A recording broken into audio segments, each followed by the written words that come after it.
বুদ্ধিমান পুরুষ আর বলদ নারী, আর বলদ পুরুষ আর বুদ্ধিমান নারী পার্থক্য কি জানেন? যারা বুদ্ধিমান পুরুষ তারা বিয়ের আগে অনেক টাকা ইনকাম করে, তারা 28 বছর থেকে 30 বছর পরে গিয়ে বিয়ে করে, তারা আনন্দে বউ নিয়ে ভ্রমণ করে, বাচ্চা কাচ্চা ফ্যামিলি নিয়ে হাসি খুশিভাবে দিন পার করে দেয়। যারা বলদ পুরুষ তারা দেখবেন প্রতিষ্ঠিত হওয়ার আগে বিয়ে করে, বন্ধু বান্ধবের কাছে টাকা পয়সা নিয়ে গ্রাম অঞ্চলে টাকা পয়সা হালত করে বিয়ে করে, তারপরে 1-2 বছর বসে থাকার পরে বাদ বাকি যৌবনকালে বউ বাচ্চা কাচ্চা থুইয়া যেখানে সেখানে ঘুরে ঘুরে বেড়ায়, ফ্যামিলির কোনো খোঁজ নাই, ফ্যামিলি ছাড়া তাদেরকে বাদ বাকি জীবন কাটাইতে হয়। তাহলে যৌবনকালে যদি ফ্যামিলির সাথে থাকতে না পারি তা বৃদ্ধ বয়সে কোটি কোটি টাকা থেকে লাভ কি? এটা হলো বলদদের কাজ। আর যারা বুদ্ধিমান তারা দেখবেন বিয়ের আগে অনেক টাকা পয়সা ইনকাম করে, অনেক দায়িত্বশীল থাকে মা বাবার প্রতি, সংসারের প্রতি। একটা সময় যখন তারা প্রতিষ্ঠিত হয় তারা বিয়ে করে, আর তখন বউ বাচ্চা কাচ্চা নিয়ে তখন আনন্দে ঘুরে বেড়ায়। এটা হলো বুদ্ধিমানদের কাজ। যারা বলদ তারা কি করে দেখবেন, তারা দেখবেন যে লেখাপড়া করতেই থাকে, শুধু লেখাপড়া করে, বইয়ের জ্ঞান নেয়, আর বইতে জ্ঞান নিতেই থাকে। আর যারা বুদ্ধিমান, যারা বিজনেসম্যান, তারা দেখবেন তাদের সন্তানকে অল্প লেখাপড়া করায়া যাতে সে ব্যবসা করতে পারে, তারপরে তাকে ব্যবসায় লাগায় দেয়। সে অল্প বয়সে বিজনেসম্যান হয়ে যায়, আর বিজনেসম্যানরাই জীবনে সার্থক হয়।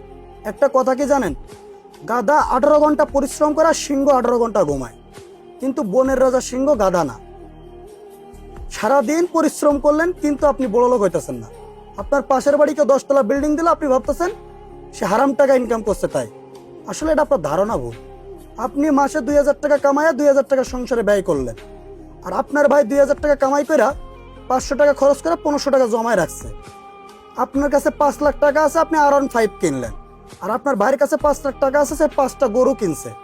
এখন পার্থক্য হইল R15 প্রত্যেকদিন টাকা খরচ হইব, আর 5টা গরুর থেকে প্রত্যেকদিন দুধ দিব। লাভ কোনটা হইলো একটু ভাইবা দেখে। তাই তো বলি পরিশ্রম করলে কোটিপতি হওয়া যায় না, বুদ্ধি খাটানো প্রয়োজন। আউট অফ নলেজ যেটা আপনি বইয়ের ভিতরে পাবেন না, বইতে যে কথাগুলো শেখায় আর বইতে যে বই বইগুলো আপনারা পড়েন সেগুলো কিন্তু শুধু আপনি না, সবাই পড়ে, এটা মনে রাখেন। তাহলে বোঝা গেল বইয়ের যে নলেজ সেটা কিন্তু সবার মধ্যে আছে, আর আউট অফ নলেজ যেটা কিন্তু আপনি সবার কাছ থেকে পাবেন না, এটা অল্প অল্প করে আপনার অর্জন করা লাগে। কিন্তু আবার ভুলে যাবেন না, আপনি যদি গাঞ্জাখোরের সাথে চলেন তো আপনি গাঞ্জাখোরের আইডিয়া পাবেন, আপনি যদি আবার নিশাখোরের সাথে চলেন তো আপনি নিশাখোরের আইডিয়া পাবেন। কিন্তু আবার যদি মাগিবাজি যারা করে তাদের কাছে চলাফেরা করলে আপনারা সেইগুলাই পাবেন। আবার যদি কোনো বিজনেসম্যানের সাথে আপনি চলাফেরা করেন আপনি তার কাছ থেকে ব্যবসায়িক আইডিয়া পাবেন। আবার যদি কোনো বলদের সাথে চলেন তাহলে আপনি ধ্বংস হয়ে যাবেন। এটা মনে রেখেন, জীবনে বন্ধু বান্ধব থাকাটা ইম্পর্টেন্ট না, এমন একজন থাকা ইম্পর্টেন্ট যে যার কাছ থেকে আপনার আউট অফ নলেজ আসবে, যেখান থেকে আপনি আরো উপরে উঠতে পারবেন। অনেকে দেখবেন লেখাপড়া করে নিজের অনেক অহংকার দেখায়, কিন্তু ভুলা যায় না বাংলাদেশে সব থেকে বড় কোটিপতি স্বীকৃতি তারাই পাইছে যারা বিজনেসম্যান। 73% বাংলাদেশে বিজনেসম্যান কোটিপতি। 17% হলো ইন্টারেস্ট, যারা আপনার টাকা খাটায় সুদে, আর 15% হইল যারা আপনার লেখাপড়া করছে, আর 7% হইল সরকারি চাকরিজীবী, আর 0% হইল দিন আনা দিন খাওয়া এই শ্রমিকগুলাই। তাহলে ভাইবা দেখেন যে বিজনেসম্যান কিন্তু ইতিহাস করে। আর যারা বাংলাদেশের সব থেকে বড় বিজনেসম্যান খোঁজ নিয়ে দেখেন তারা অনেকে আছে সাইন করতে পারে না, তারা বেশিরভাগই কলেজে যায় নাই, তারা সবই হাই স্কুল পাস, নয়তোবা স্কুলের বারান্দায়ও যায় নাই, কিন্তু তারাই দেখেন কোটিপতি, শিল্পপতি, বিজনেসম্যান। শিক্ষিতর বড়াই দেখান, আপনি শিক্ষিত হয়েছেন বইয়ের নলেজ নিয়ে, যেগুলো বাচ্চা কাচ্চা জন্মের পরে বই থেকে শেখে, বই পড়লেই শিখতে পারে।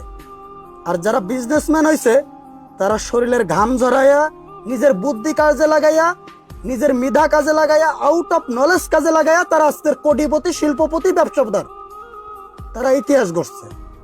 পাঙ্গা ওদের সাথে নিয়েন না, নিজেরা শিক্ষিত দাবি করেন না। বর্তমান যার কাছে টাকা আছে তার চেয়ে সবার আগে, আর যার টাকা নাই সে যদি মাস্টার্স পাশও করে তার কোনো দাম নাই এই সমাজে, এটা মনে রেখে।